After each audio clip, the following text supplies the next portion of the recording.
Trump walks into poor neighborhood by accident. What happens next will make you cry. Donald Trump was about to unveil his latest luxury tower when he accidentally wandered into a poor neighborhood nearby. When a young girl approached and asked if he was the one destroying their homes, what happened next touched the hearts of an entire community and changed the fate of hundreds of families forever. Write in the comments what city you're watching this video from, and we continue the story. Donald Trump stepped out of his black limousine onto the vibrant streets of New York City. The afternoon sun reflected off the towering skyscrapers, each competing for dominance in the skyline. Today was the unveiling of his latest venture, a luxury residential tower emblazoned with the Trump name. Cameras flashed as reporters shouted questions, but Trump was in his element, flashing smiles and confident gestures. "Mr. Trump, over here!" a journalist called out. He acknowledged them with a nod, but felt a sudden urge to break away from the script. The scheduled tour was to the right, but something pulled him left, down a side street he hadn't noticed before. "I'll catch up," he told his entourage, waving off their protests. As he walked, the glass and steel gave way to weathered brick buildings, colorful murals, and the sounds of life at a different pace. A basketball thumped rhythmically on the pavement. Children laughed as they played on a makeshift court with nets hanging by threads. Small shops lined the street, a bakery exuding the warm scent of fresh bread, a barber shop buzzing with friendly chatter, and a family-owned deli with a hand-painted sign. Intrigued, Trump approached the basketball game, watching as a young boy made an impressive shot. "Nice shot," he called out. The game halted as the kids turned to stare at the unexpected visitor. When the players called out for more balls, he grunted in pain and turned to the players, telling them to wait. A young girl with bright eyes and a curious expression stepped forward. "Are you the man who's tearing down our homes?" she asked innocently. Trump raised an eyebrow. "Tearing down? I think you've got the wrong guy," he replied with a half-smile. But the crowd began to gather. Residents emerged from shops and apartments, their faces a mix of frustration and hope.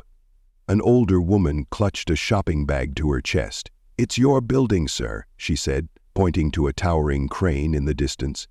"They're raising our rents, and we can't afford to stay." Trump glanced around, momentarily taken aback. These weren't the polished executives or wealthy clients he was used to. These were hard-working families, each with a story etched into their expressions. A man holding his son's hand stepped forward. "We just want to keep our homes," he said quietly. Tom reached out and wiped the tears from the boy's eyes, then carried him to the living room. Trump adjusted his tie, searching for words. "I wasn't aware," he began. "I'll have to look into this." "Come," said Maria, the owner of the small deli, gesturing toward her shop. "Have a coffee with us." Trump hesitated but felt a pull he couldn't quite explain. Inside, the deli was cozy, filled with the rich aromas of spices and freshly brewed coffee. Family photographs adorned the walls, telling stories of generations. Maria poured him a cup. "My family started this deli 50 years ago," she said proudly. "But with the rising costs, we might not last another year." Trump took a sip, the warmth of the coffee grounding him. "Surely there's something that can be done," he offered. She shook her head. "Landlords are selling to developers who want to build luxury condos. Property taxes go up, and small businesses like mine can't keep up." Around them, other residents shared their experiences. A teacher worried about her school's declining enrollment as families moved away. A mechanic lamented the loss of his garage to make way for parking structures. A young man unfolded a map, pointing to red marks that indicated proposed developments. "These are all the places slated for demolition," he said, "including our community center and the playground." Trump studied the map, a knot forming in his stomach. "This is quite a plan," he muttered. Another resident pointed out the window at a billboard featuring Trump's luxury tower. "You're part of this, Mr. Trump," she said gently but firmly. He met their gazes, the weight of their words sinking in. For a moment he was uncharacteristically silent. "I see that now," he replied quietly. Back on the street, Trump watched as children played in a fenced-off lot beside a towering construction crane. The once vibrant playground was now a storage site for building materials. A little boy kicked a deflated soccer ball, his laughter tinged with resilience.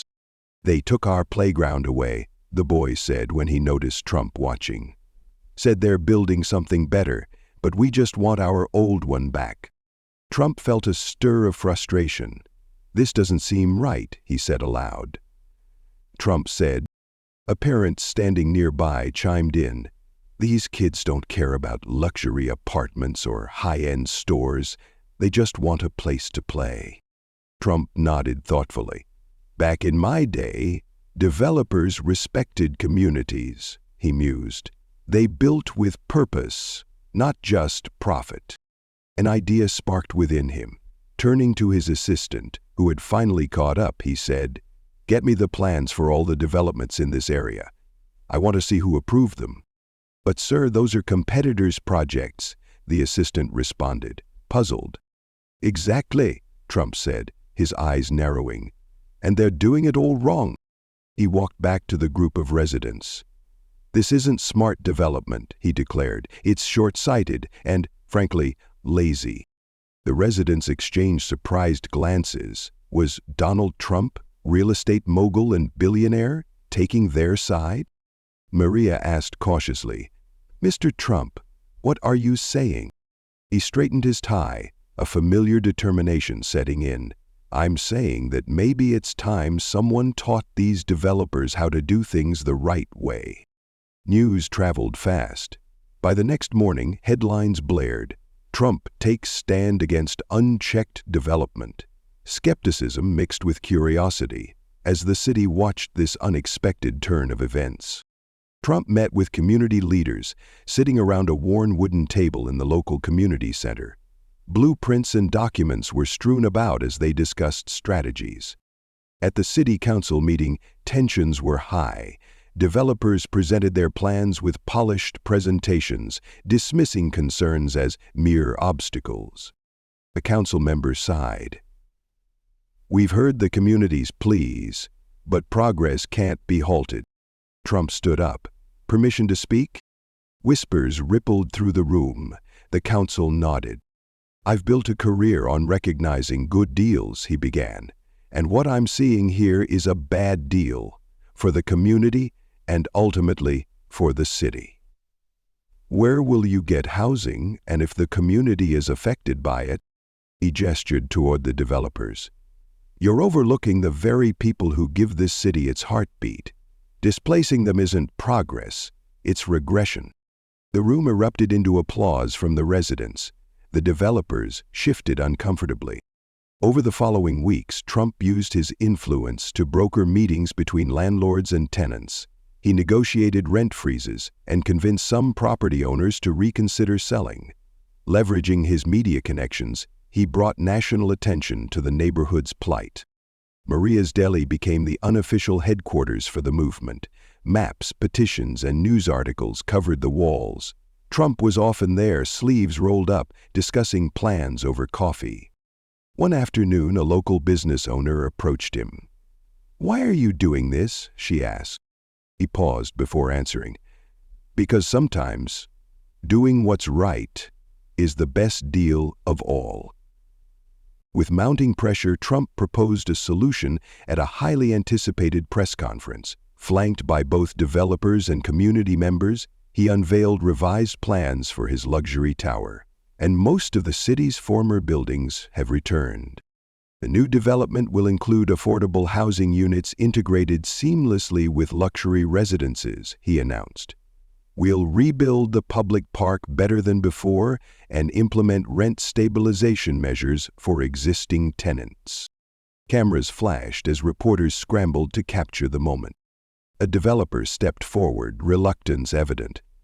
After discussions, we've agreed to these terms, he said. We believe it's a mutually beneficial path forward. Trump smiled confidently. This is what smart development looks like. Everyone wins when we build with vision and compassion. The residents erupted in cheers. Maria hugged her daughter tightly, tears of joy streaming down her face. That evening, a celebration filled the streets. Food stalls popped up, music played, and laughter echoed into the night. Trump walked through the crowd, receiving heartfelt thanks and pats on the back.